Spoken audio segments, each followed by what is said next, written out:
जय श्री राधे। आप सभी को राधा अष्टमी की हार्दिक शुभकामनाएं।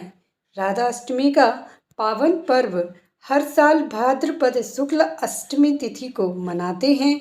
इस दिन भगवान श्री कृष्ण की प्राणेश्वरी राधा रानी का जन्म हुआ था। राधा अष्टमी के दिन लोग श्री वृंदावनेश्वरी यानी राधा रानी की पूजा करते हैं और व्रत रखते हैं। इस दिन राधा रानी के नाम स्मरण से भगवान श्री कृष्ण का भी आशीर्वाद मिलता है।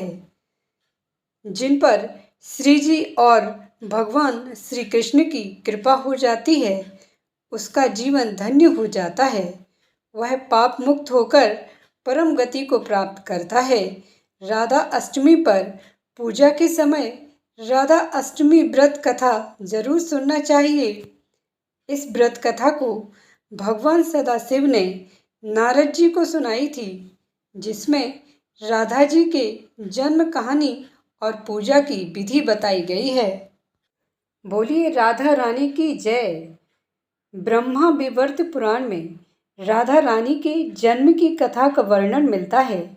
एक बार नारद जी ने भगवान सदाशिव से पूछा कि आप मुझे राधा जी के बारे में बताएं कि वह कौन है, वे लक्ष्मी हैं या देव पत्नी हैं, महालक्ष्मी हैं या सरस्वती हैं, या फिर वे देव कन्या हैं या किसी मुनि की कन्या हैं। नारद जी राधा रानी के बारे में जानने के लिए बहुत ही उत्सुक थे। उनकी अवस्था को देखकर भगवान सदाशिव ने कहा कि राधा जी के रूप, सौंदर्य, गुण आदि का वर्णन कर पाना संभव नहीं है।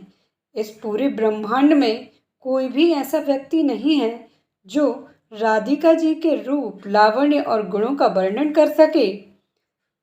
आप इतना ही जान लो कि राधा जी का रूप, सौंदर्य ऐसा है जिसने श्री कृष्ण को भी मोहित कर लिया। वे श्री कृष्ण जो इस पूरे संसार को मोहित कर लेते हैं, वे स्वयं राधा रानी के रूप, सौंदर्य से मोहित हो गए। एक नहीं, असंख्य मुख से राधा रानी जी का वर्णन करना चाहे तो भी संभव नहीं है। इतना सुनकर नारद जी ने कहा कि हे प्रभु, श्री राधिका जी के जन्म की महिमा श्रेष्ठ है। कृपा करके आप उनके जन्म की कथा बताएं। आप मुझ पर उपकार करके राधा अष्टमी के विषय में मुझे बताएं। उनकी पूजा कैसे की जाती है, उनका ध्यान कैसे किया जाता है, इन सब के बारे में बताएं। तब भगवान सदाशिव ने बताया कि राजा वृषभानुपुरी के एक उदार व्यक्ति थे। उनका कुल महान था और वे सभी शास्त्रों के ज्ञानी थे। उनके पास 8 सिद्धियां थीं। उनके पास किसी भी वस्तु की कमी नहीं थी। वे भगवान श्री कृष्ण की आराधना करते थे।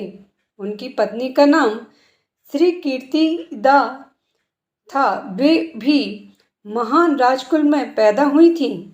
वे स्वयं महालक्ष्मी स्वरूपा थीं, जो एक महापतिव्रता भी थी।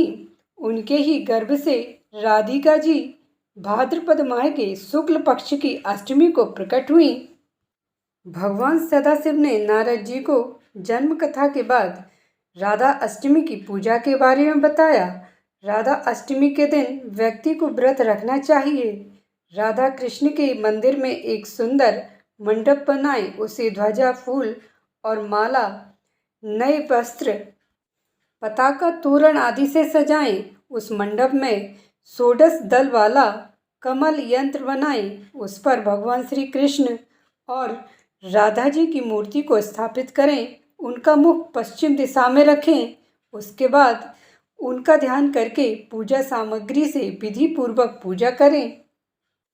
राधा अष्टमी पर राधा कृष्ण की विधि पूर्वक पूजा करने और राधा अष्टमी की व्रत कथा सुनने से राधिका जी और भगवान श्री कृष्ण प्रसन्न होते हैं। वे अपने भक्तों पर दया करते हैं। उनकी कृपा से कष्ट, दुख, रोग, दारिद्र्य सब मिट जाता है। व्यक्ति प्रेम के रस से सरोवर हो जाता है। व्यक्ति प्रेम के रस से सराबोर हो जाता है।